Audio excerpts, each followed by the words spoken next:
हङबङदेन झरना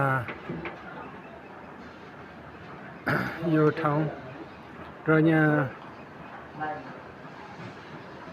यो ठाउँमा चाहिँ हङबङदेनमा मेला लाग्थ्यो पहिला।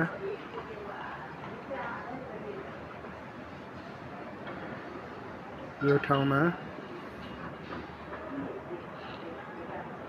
अहिले हाइड्रोले चाहिँ यसरी यो ठाउँलाई यहाँ नदी देखिन्छ, यो नदीलाई पनि यसरी हाइड्रो बनाएर चाहिँ यहाँ मरुभूमि बनाइराखेको छ।